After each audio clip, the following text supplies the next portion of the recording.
नमो वरिहन्ताणं नमो सिद्धाणं नमो आयर्याणं नमो वज्रायाणं नमो लोये सव्यसाहूणम्।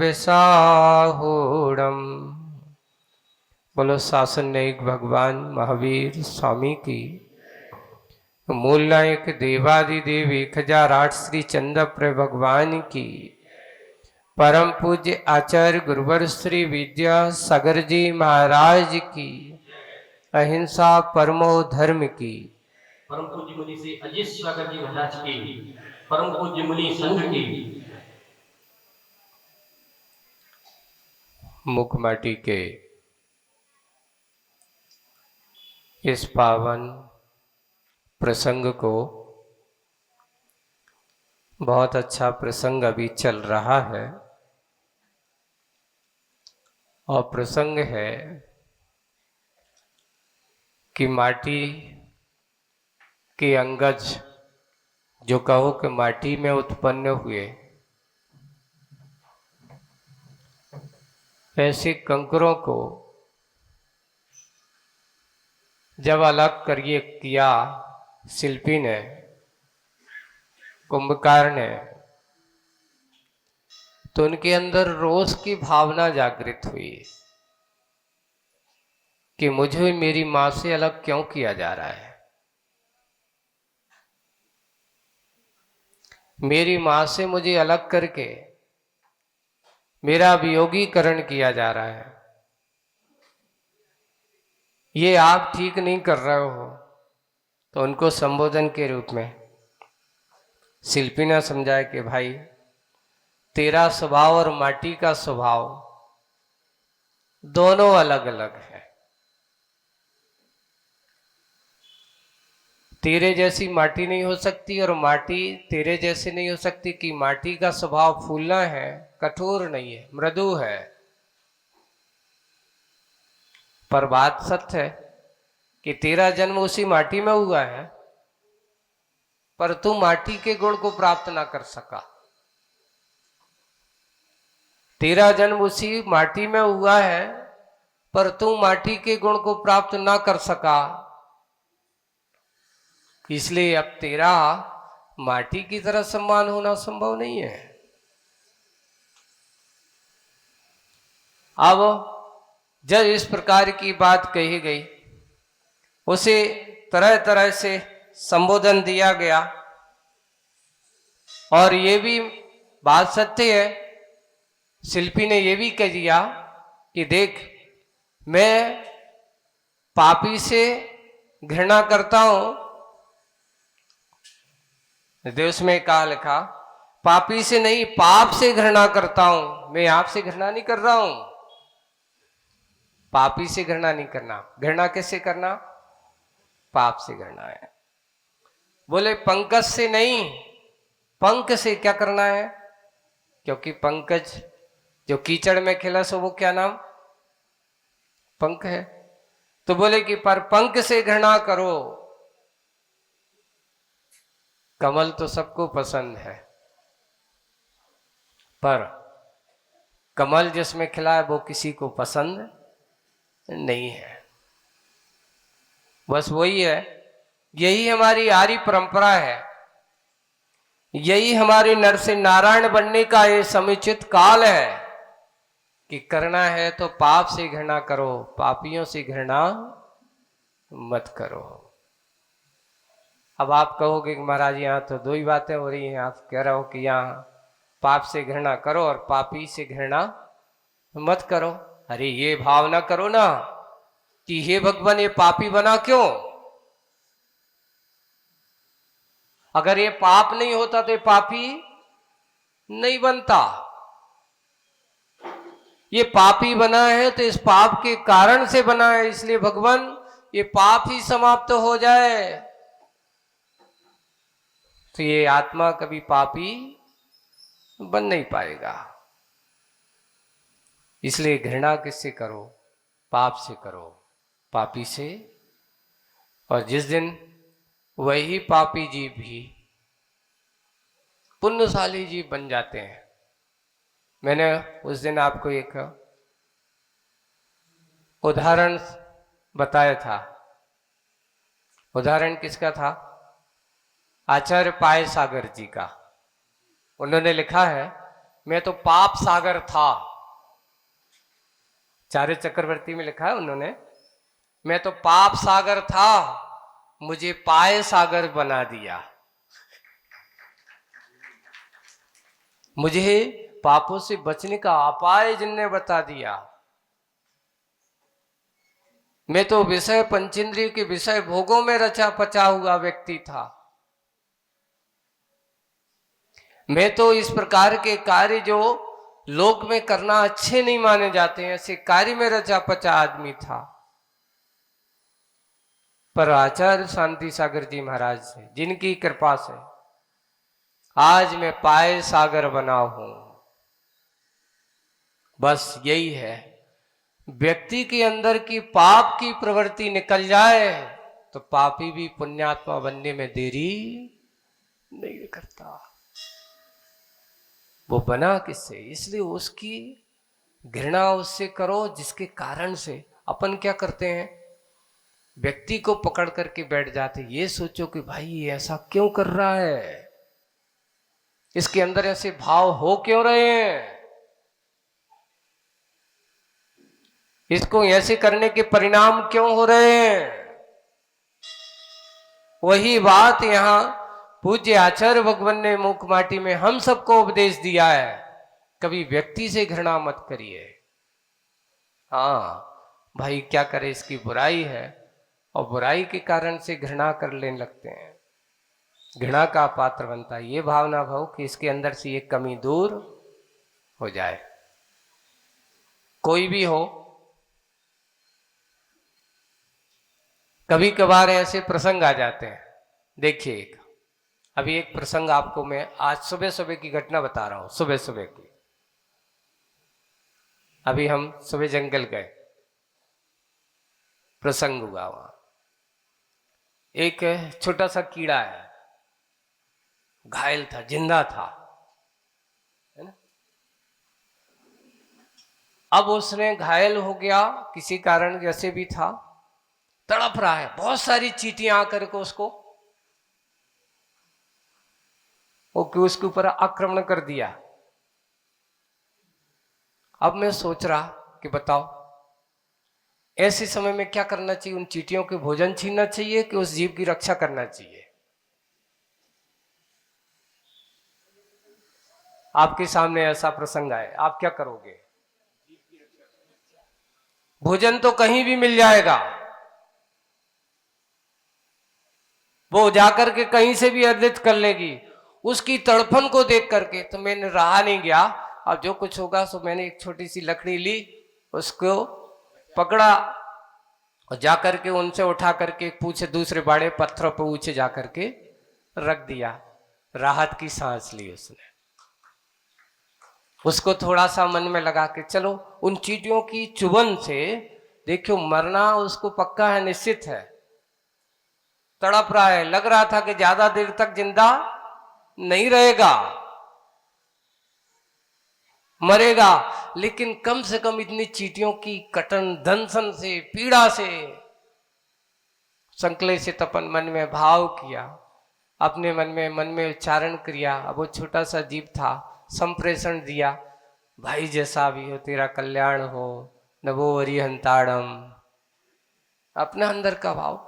तो देखिए अब अपन यहां उन चींटियों को दो कहें कि ये बहुत बुरी हैं, देखो उसको कितनी सता रही। भाई उनकी जातिगत अपनी समस्या है, उनका भोजन है,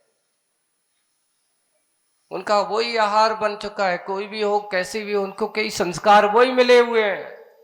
अब इसमें अपन चींटियों को दोष दे नहीं, एक काम जो कर सकते, लेकिन दूसरी तरफ एक कह तुमने उनका भोजन छीन लिया, तुम्हें अंतराय पड़ेगा, तुम्हें पाप पड़ेगा।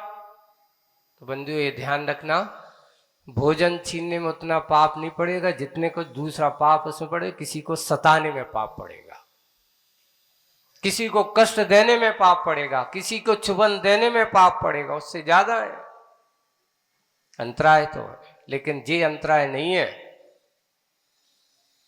वहां आप लोगों के सामने भी अगर ऐसी कभी कोई समस्या आ जाए कि ये बताओ कि एक व्यक्ति तड़प रहा हो,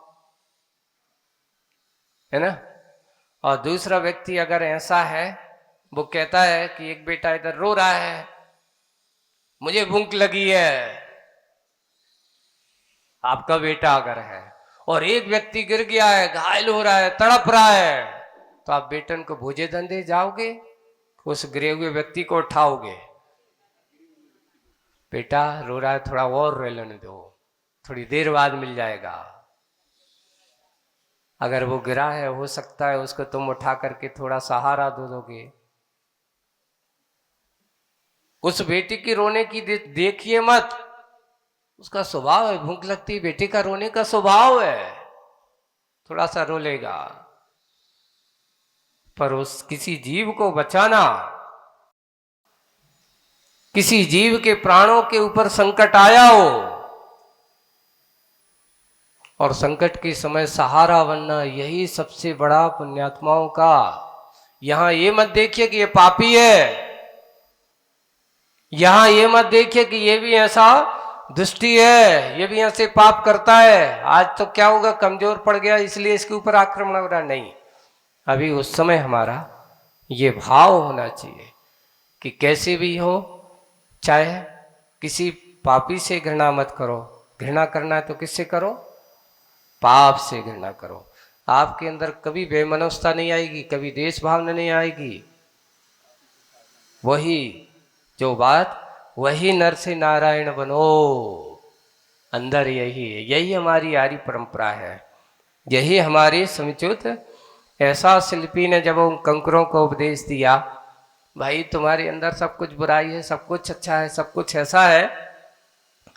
अब आखिर जब इस शिल्पी का ऐसा उपदेश सुना, सुनने के बाद तो वही बात हुई कि कंकरों ने घूंट सब पी लिया, अब कुछ उत्तर नहीं बचा उनके पास, तो घूंट सा पी लिया। दीनता भरी आंखों से कंकर निहारते हैं माटी की ओर कि आप कछु बताओ हम क्या करें। दीनता भरी दृष्टि से कंकर निहारते हैं माटी की ओर, और माटी स्वाधीनता भरी आंखों से कंकरों की ओर मुड़ी देखती है, उसकी ओर अच्छी स्वाधीनता भरी, उसको समझाने के भाव से, धुली हुई आंखों में ऐसी करुणा, उसको प्रेम के भावों से भरी हुई माटी उन कंकरों की ओर मुड़ी देखती है और अब उसको समझा रही है। आगे का और बहुत अच्छा प्रसंग, माटी की शालीनता कुछ देशना देती है। पेज नंबर 51 से है अपनी, है ना। माटी की शालीनता कुछ देशना देती है, महासत्ता माँ की गवेषणा। किसकी सेवा करना है? बहुत अच्छा, ये महाशब्द शब्द कोई सामान्य शब्द नहीं है। आपकी महासत्ता क्या है बताओ, कोई तुमसे पूछे तो कहा कि जीव का जो स्वभाव है वही तुम्हारी महासत्ता है। अर्थात जीव का स्वभाव स्वाधीन ज्ञान, केवल ज्ञान, वह तुम्हारी महासत्ता है। ये जो हमारा जो आज ज्ञान है, ये हमारी महासत्ता का नहीं, इतना है कि महासत्ता का भान कराने वाला अवश्य है। जिस दिन महासत्ता का भान होता है, उस समय केवल ज्ञान की परिणति में यह जीव फिर संसार के राग देश के विकल्पों की ओर नहीं करता। वही है कि ऐसी कुछ देशना सी देती है, महासत्ता की गवेषणा, उस केवल ज्ञान की गवेषणा की ओर, उस परमात्म सत्ता की गवेषणा की ओर।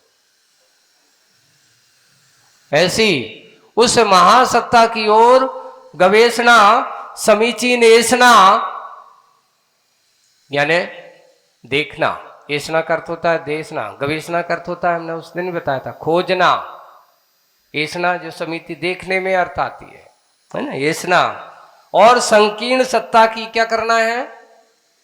विवेचना, विरेचना अर्थात अपने अंदर की संकीर्णता के भाव को निकालना है।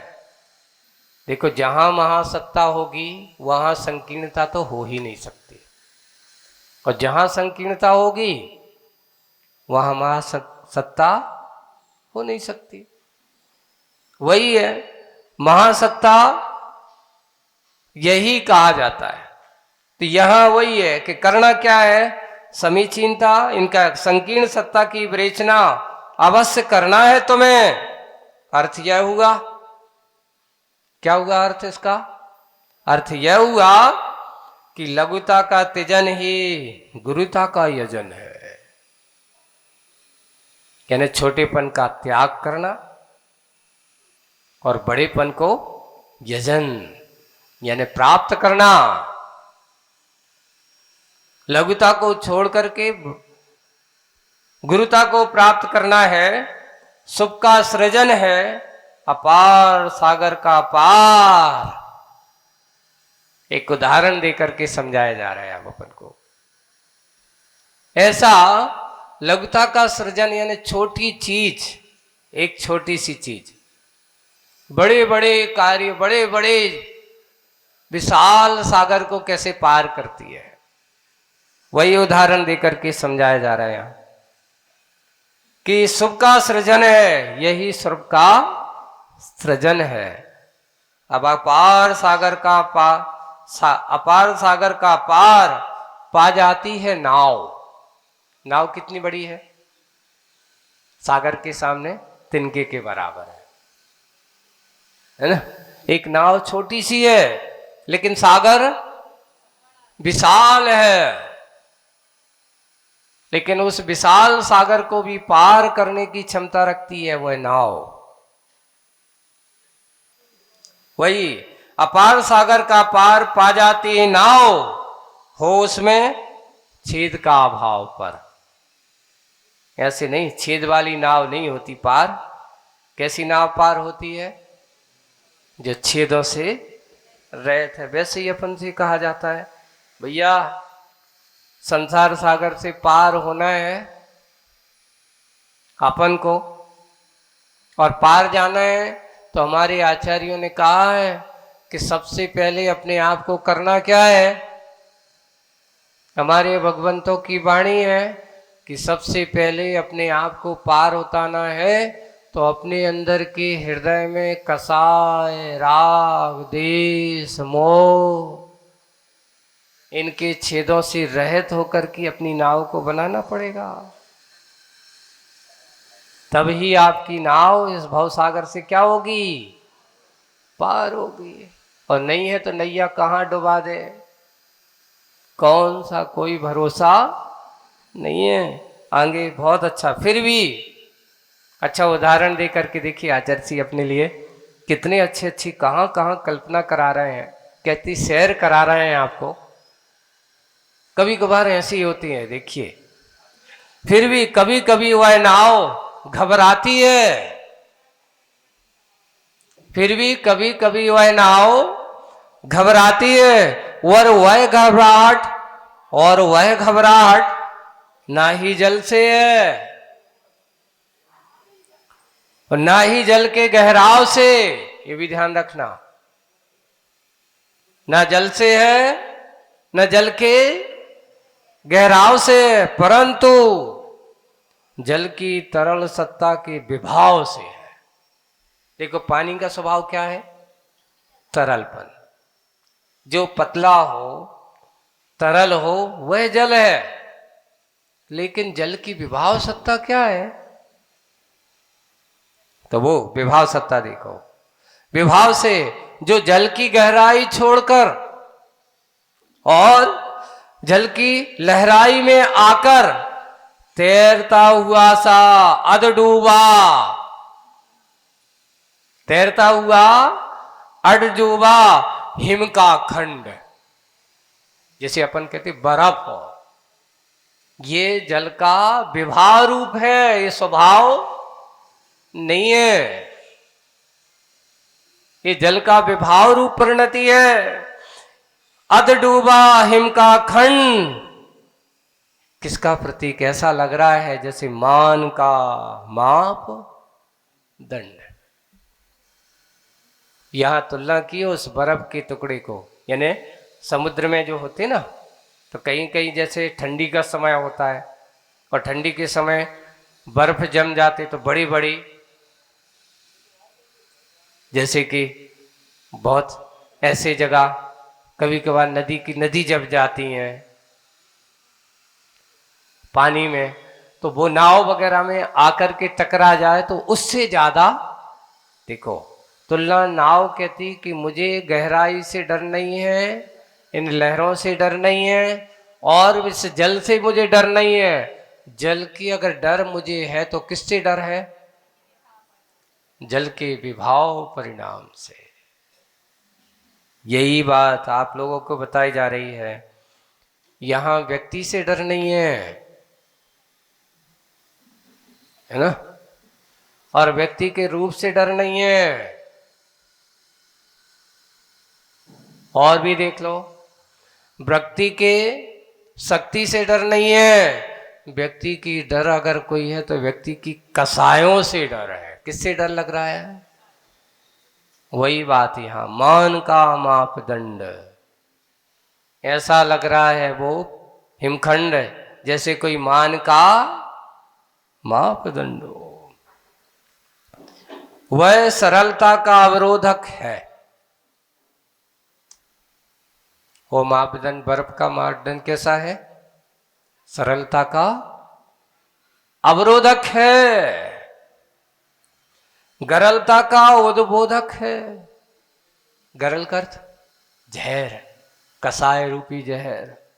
एक जहर वह होता है जो एक बार आदमी को खिलाया जाए तो हो सकता है एक जीवन खराब होता है? राम नाम सत्य होता है एक जहर से। लेकिन एक जहर ऐसा है जो आदमी पल पल मरता है सोच सोच करके, जैसे कहते हैं वाणी रूपी जहर, गरलता का वचन अमृत भी होते हैं तो वचन जहर भी होते हैं। एक वचन औषधि करे, एक वचन करे घाव। वे ही वचन औषधि का काम करते हैं और वही वचन क्या होते हैं?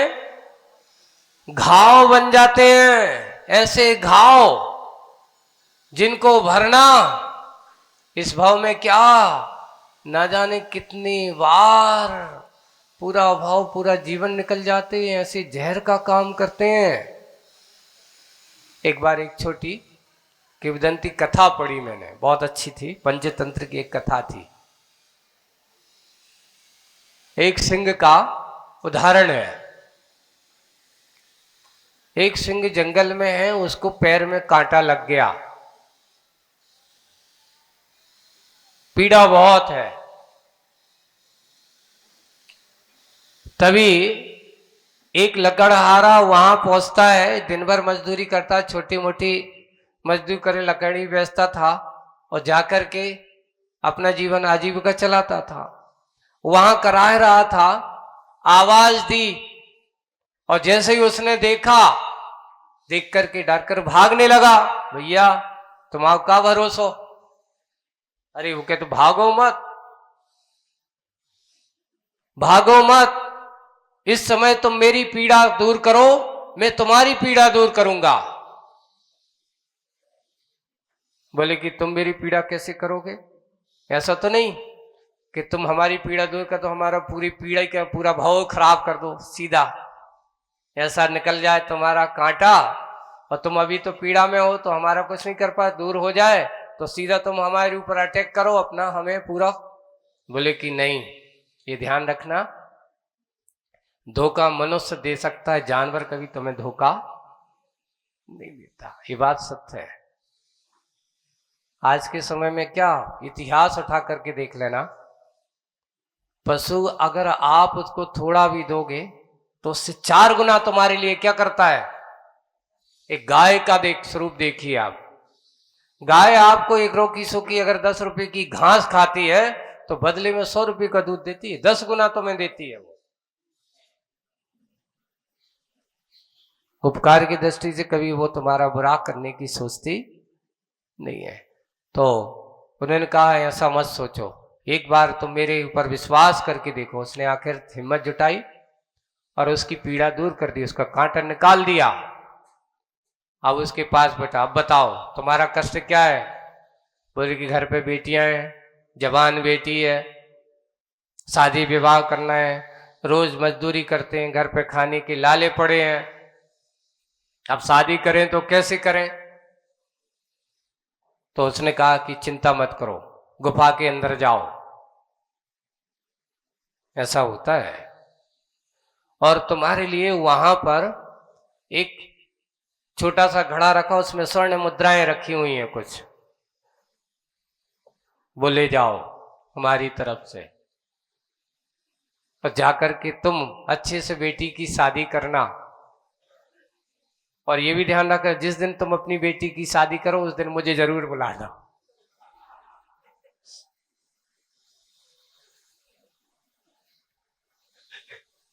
अब आदमी कहते भाई ये क्या करें? उसने कहा कि मैं तुम्हारी बेटी की शादी में आऊंगा जरूर। बोले कि कैसे आओगे? अगर तुम आओगे तो हमारे गांव में तो हड़कंप मच जाएगी। चिंता मत करना, उस दिन तुम गांव के बाहर आ जाना, तुम मेरे साथ चलना, कोई किसी प्रकार की हड़कंप नहीं मचेगी। उसने कहा कि ठीक है, चला गया। जिस दिन शादी आई वो गया गांव के बाहर। अब देखिए कभी कभार क्रूर व्यक्ति शांत हो जाए तो अभी शांत आदमी को शांति से नहीं रहने देते। ये आदमी की बड़ी विचित्रता है।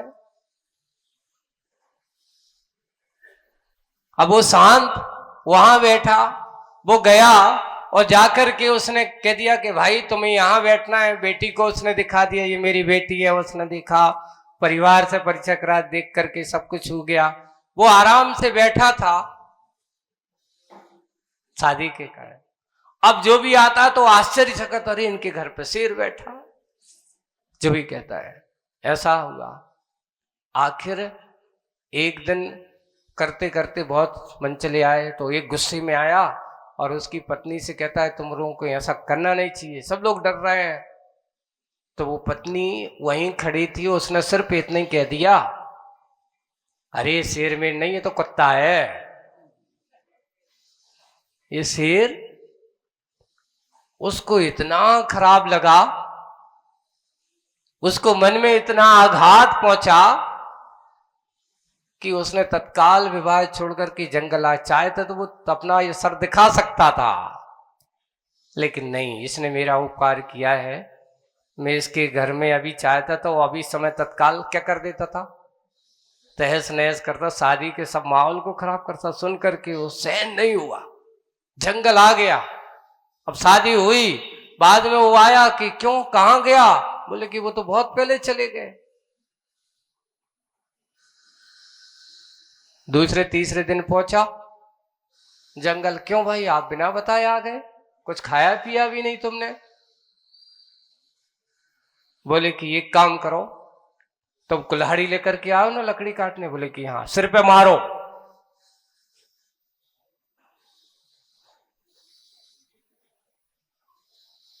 बोले कि ऐसे कैसे, आप मेरे मित्रों में कैसे? मारो नहीं तो मैं तुम्हें मारूंगा।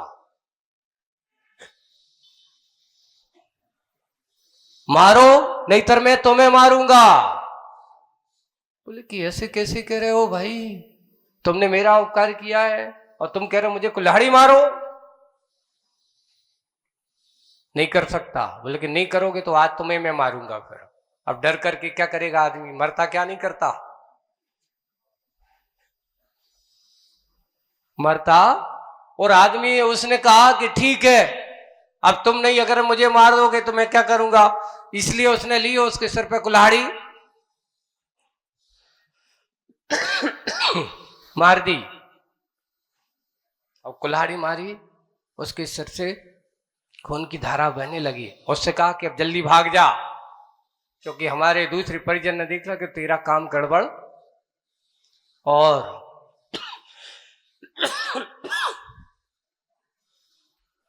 चला गया। आखिर उसके मन में पीड़ा थी कि देख इसने मेरा ऐसा किया, 10 दिन हो गए, 15 दिन हो गए, देखता है वो दिखाई नहीं दे रहा है। सिंह ने अपने आप को फुल के अज्ञातवास में रख लिया और 10-15 दिन बाद गया, देखता है कि आज सिंह बैठा उसके पास पहुंचा, मैं कितने दिन से देख रहा हूं, रोज आ रहा हूं, आप दिखते नहीं थे, क्या हो गया था? बोले कि मैं तुम्हें दिखाना चाह रहा था। गौर से सुना उसकी बात को। उसने कहा कि मैं तुम्हें दिखाना चाह रहा था कि तूने जो मुझे इस कुल्हाड़ी का घाव देख दिया था, देख 15 दिन में वो क्या हो गया, भर गया। लेकिन तेरी पत्नी ने जो मुझे घाव दिया है वो आज तक मेरा भरा नहीं है। बोले कि कौन सा घाव दिया था? तेरी पत्नी ने सबके सामने मुझे कहा था ये शेर नहीं है, ये तो क्या है? इसलिए कहते भैया, बाण और घाव, तलवार के घाव, कुल्हाड़ी के घाव तो भर जाते हैं, पर वाणी के घाव भरते बहुत कठिन होते हैं। इसलिए वाणी ऐसी बोलिए कि मन का आफा खोए, औरों को शीतल करे और आप ही अपन क्या बोलते जल्दी जल्दी में, कभी कभार यही विसंगतियां हैं हमारी वाणी से, ऐसे शब्द निकल जाते हैं, गुस्से में ऐसी बातें हो जाती हैं जो हमारे लिए कष्टकारक तो होती हैं। बोलते समय भी आदमी को पीड़ा होती है, भी निश्चित रखना। अगर तुम किसी को जब समय गाली देते हो, उस समय गाली देते समय तुम अपनी परिणति देखना कि मैं कैसा लग रहा हूं। तुम्हारा चेहरा अच्छा रहता उस समय?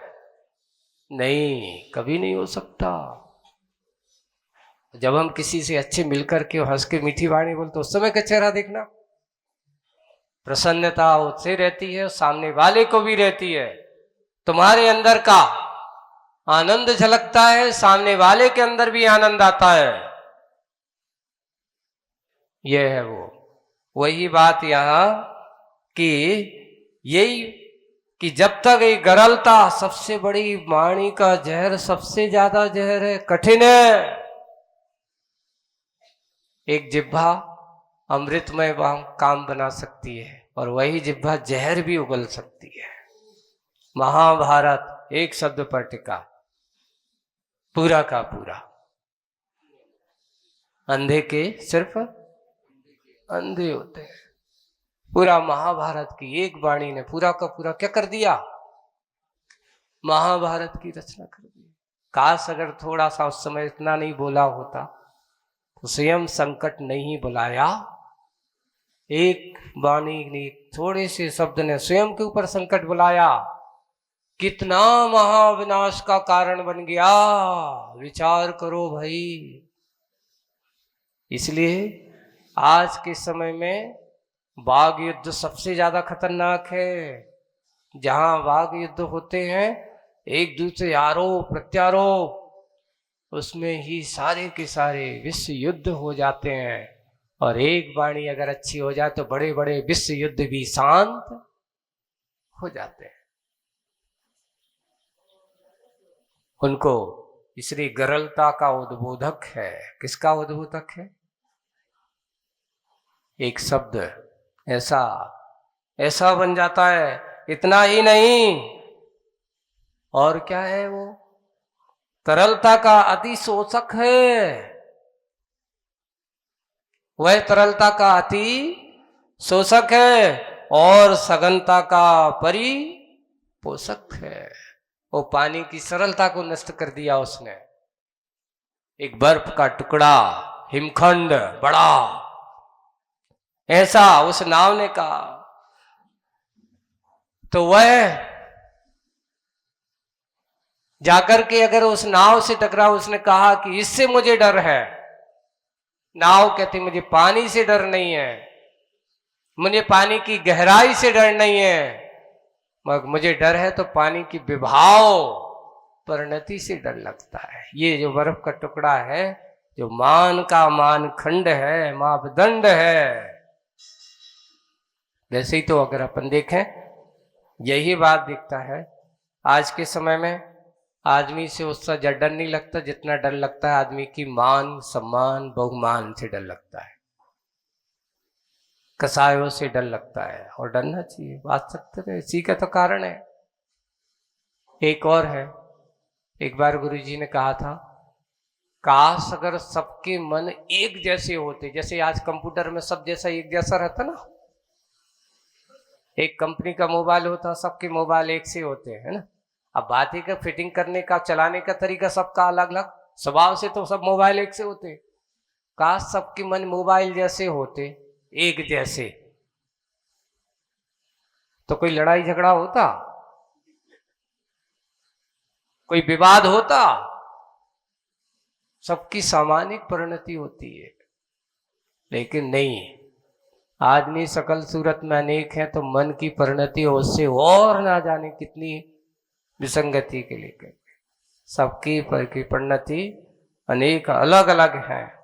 वही है कि वह बर्फ का टुकड़ा कैसा है, सरलता का अवरोधक है, गरलता का उद्बोधक है। इतना ही नहीं, तरलता का अति शोषक है और सघनता का परिपोषक है।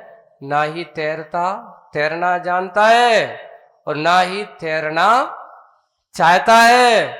खेद की बात है कि तरण और तारक को डुबोना चाहता है, वह जल पर रहना चाहता है, पर जल में मिलकर नहीं। जग को जल के तल तक भेजकर उस पर ऊपर रहना चाहता है, जल में मिलकर नहीं। हे मानी प्राणी, अब आपको संबोधन हो रहा है मूक माटी में, बहुत अच्छे सुनना। ये बर्फ के स्वभाव वाले आत्माओं को यहाँ लक्षण दिया है। एक हमने एक दिन आपको कहा था कि कई तरह के मनुष्य होते हैं, उस दिन हमने कहा था ना कई तरह। ऐसे ही एक बर्फ की परिणति वाला मूक माटी में देख लिए है कि ऐसे ना तो स्वयं तैरना जानते हैं, ना तैरना चाहता है, बैठा रहेगा, करना तो जानता कुछ ही नहीं है। न तैरना, उपदेश दे भी बिठा दो, बस मोह चलाने बता दो, करने हैं। खेद की बात है, न तरक है, तरण है, न तारक है। ना तो स्वयं चल रहा है, ना चला रहा है। तारक करता नाविक। जैसे तरण हो जाएगी नाव और तारक हो जाएगा नाविक, यानी चलने वाली नाव है, चलाने वाला कौन है? ना तो वो नाव है और ना वह नाविक है, दोनों नहीं है। डुबोना चाहता है किसको? जो तरण तारण ऐसी नाव आदि को अगर टक्कर हो जाए बड़े बड़े हिमखंडों में, तो क्या हो जाती? बड़ी बड़ी नाव भी डूब जाती है। जल में रहना चाहता है पर जल में मिलकर नहीं। जग को जग के जग तल पर पहुंचा देता, जल के जल तल तक भेज कर, और उस पर भी ऊपर रहना चाहता है, जल में मिलकर नहीं। पानी जैसा बनकर के नहीं, हिमखंड जैसा बनकर। हे मानी प्राणी, गौर से, हे मानी प्राणी, पानी को तो देख। हे मानी प्राणी, पानी को तो देख, और अब तो पानी पानी हो जा। हे प्रमाण प्रभु, ये देखो यहां पर हे प्रमाण, प्रमाण का अर्थ केवल ज्ञानी प्रभु, जिनकी वचन, जिनके हर कुछ प्रमाणिक, उनका कहा हुआ एक एक शब्द कोई संशय नहीं जिसमें, जिनकी वाणी में कभी कोई संशय की कोई बात ही नहीं है। वहां कोई पक्ष नहीं, कोई विपक्ष नहीं, सिर्फ एक ही पक्ष है जो यथार्थ है, जो सत्य है। इसलिए यहां पर हे प्रमाण प्रभु, मान का अवमान कब हो? अब यहां कहोगे अवमान का अर्थ क्या? किसी का सम्मान करो तो अच्छा, और किसी का नहीं करो सके तो मेरा अवमान हो गया, अपमान हो गया। इसलिए मैं यही भावना कर रहा हूं कि किसी का सम्मान हो या ना हो, पर मान का अपमान हो जाए, अवमान हो जाए, अपने आप ठीक हो जाए। मैं व्यक्ति की शुरू में कह चुका हूं कि मैं पापी से घृणा नहीं करता हूं। मैं किसे घृणा करता हूं?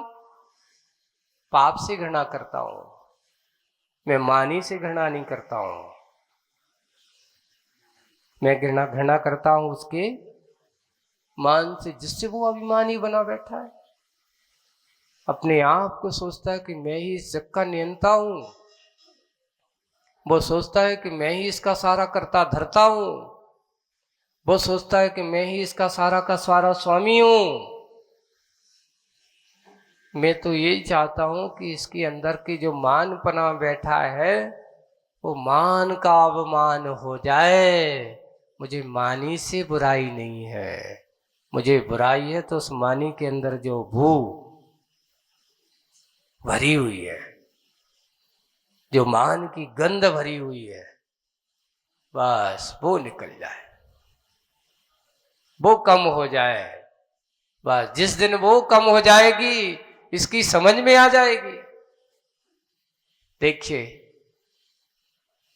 रावण को किसका अवमान था? बताओ, पूछा जाए।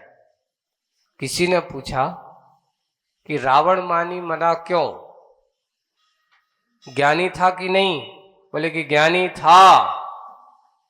बड़े बड़े विद्वत सभा में देखते थे तो उससे बड़ा विद्वान और कोई नहीं था, लेकिन अंदर इतना था कि वह कभी संयमी जनों की संगति में नहीं गया। एक बार थोड़ी भूल से संगति हो गई थी, भूल ही से कहना चाहिए, एक बार भूल से संगति हो गई थी और उस संगति का प्रभाव था कि उसने उस संगति में एक नियम ले लिया था मात्र। कौन सा नियम लिया था? कि जब तक कोई परिस्थिति है ना, परिस्थिति का रमण जब तक उसकी सहमति के बिना नहीं करूंगा, ये नियम लिया उसने। अब सीता को कितना समझाया, कितना प्रलोभन दिया, यहां तक कि देख, मैं तुझे पटरानी बना दूंगा, मैं इस राज्य की सबसे बड़ी रानी बना दूंगा, मंदोदरी की जगह तेरे को रख दूंगा। और यहां तक कि उसमें आप लिखते हो, मंदोदरी को भी उसने जाकर के कहा कि जाओ मेरी जगह बनकर के तुम उसको समझाओ। स्वयं तो पाप कर रहा है और दूसरों को भी पाप करने की क्या देता है? प्रेरणा देता है। उसने जाकर के मंदोदरी को भी कहा, और आखिर अब पति है, क्या करें? नहीं माने, उनकी नहीं सुने, आज घर घर में यही होता, लड़ाई झगड़ा होगा। पति परमेश्वर है लोग कहते हैं। अब भैया उनकी बात स्वीकार करना है, जाकर के वो भी गई तो सीता ने बड़े अच्छे संबंध के कि तू सती है, तू अपनी पति की परमेश्वर है, तो क्या मेरे पति परमेश्वर नहीं है? अगर तेरे लिए तेरे पति परमेश्वर है तो मेरे लिए भी मेरे पति परमेश्वर है। तुझे शर्म आना चाहिए कि एक नारी होकर के एक दूसरी नारी को उसके सील के लिए आप ऐसा कर रही है। और उसने, सीता ने भी उनके लिए अच्छा संबोधन दिया। आखिर सर्व से सिर झुका करके मंदोदरी भी कहती, भैया तू जान, तेरा विषय जान, मैं तेरे विषय में बोलने वाली नहीं। रावण ने धमकी दी। देखो, एक पहले अपने यहां लिखा था ना, पहले शाम, प्रदाम, दंड। ये अपने जो कहते ना, पहला साम का अर्थ क्या? समझाना, है ना? पहले समझाना, अच्छे पुचकारना, जिसको बोलते हैं साम।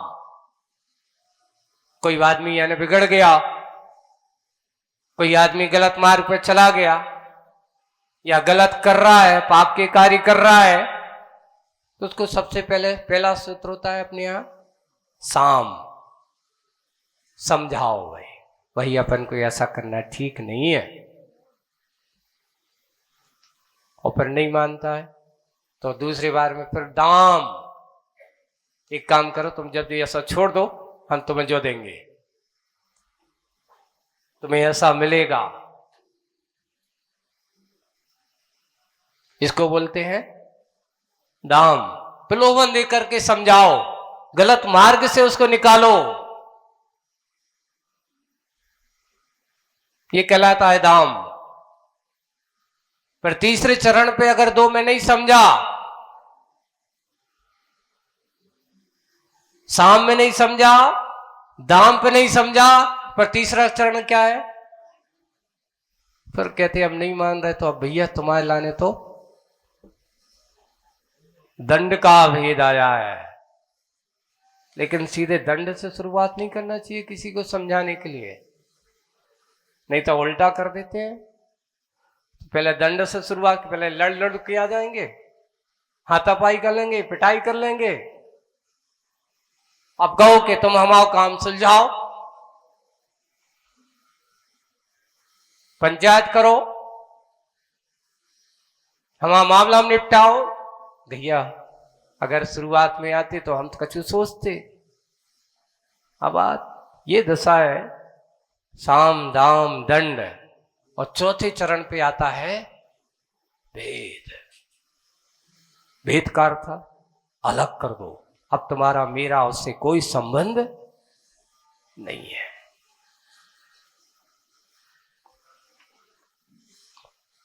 तेरी परिणति अलग, तेरे विचारों की परिणति अलग, अब उससे तेरे साथ यहां पर संबंध होने वाला नहीं है। ये व्यवस्थाएं हमारी भारतीय संस्कृति की हैं, ये हमारी युग की आदि से चली आ रही है। ये मत सोचे कि महाराज ये तो कानून में ऐसा कुछ नहीं लिखा, ये भारतीय संविधान में ऐसा नहीं। भारतीय संविधान 4 के ऊपर ही आधारित है, ये भी ध्यान रखना, इससे बाहर कहीं नहीं है। संविधान में आप देखेंगे, उसको अच्छे से पढ़ेंगे तो ये 4 सूत्र नियम से नजर आएंगे। कभी कभार कोई छोटा मोटा अपराध करता है तो वहां पर कोर्ट में पहुंच जाता है किसी, तो उसको भी डांट टपट, उसको चेतावनी दे करके कि तो आप करेगा तो ध्यान रखना, उसको छोड़ दिया जाता है। और ज्यादा करें तो फिर उसको अलग अलग उसकी बताई जाती है। तो ये सारी की सारी नीतियां हैं, सारा का सारा सार और संसार का अगर हम देखें तो वही है। बस हे प्रमाण प्रभु यहाँ आचार्य श्री कह रहे हैं, और मूक माटी में इस बात को तो वस माटी उसको समझाते समय और उसको ऐसा संबोधन दे रही है कि हे प्रमाण प्रभु, क्योंकि वे कंकर भारी गुस्सा में है, मान से अतराए हो गए हैं, तो वहां शिल्पी ने समझाया तो समझे नहीं, अब माटी ने उन्हें समझा रही है, वो समझा करके बता रही है। तो लास्ट में कहा कि पानी महे मानी प्राणी, पानी को देख, अब तो क्या हो जा, पानी पानी हो जा, थोड़ा सा ज्ञानी बन जा, अपने मान को उतार ले। यही सही ज्ञान का स्वभाव है। अगर हम अपने ज्ञान की परिणति को मान के साथ जोड़ देती तो वो समझ लें जैसे रावण के पास भी ज्ञान था लेकिन मान कसाय से भरा था, उसका परिणाम क्या हुआ। आज भी लोग उस रावण को नाम तो लेते हैं नहीं, ऐसे नहीं, फेमस तो दोनों होते हैं, अच्छे भी फेमस होते हैं और बुरे भी फेमस होते हैं। हाँ, विख्यात भी और कुख्यात भी दो ही एक से होते हैं। पर विख्यात होना अलग बात है और कुख्यात होना अलग बात है। पर रावण भी प्रसिद्ध है, इधर राम भी प्रसिद्ध है, पर एक सिंहासन पर है और एक धरातल पर है। अंतर इतना है कि एक लोक की शिखर की ऊंचाइयों पर विराजमान है और एक जाकर के नरक के पाताल में अपने आप को अनुभूति कर रहा है। इतना ही अंदर है मानी का। इसलिए अब मानी पानी को जान, वही है ना। ये मानी प्राणी पानी को देख, अब तो पानी पानी हो जा। और हे प्रमाण प्रभु, मान का अवमान कब हो, ऐसा प्रश्न करके हमें पूछा भावना भाई। और माटी आगे की बात कहेगी। आज बस इतना ही। बोलिए परम पूज्य आचार्य गुरुवर श्री विद्यासागर जी। पूज्य मुनि श्री अजय सागर जी महाराज की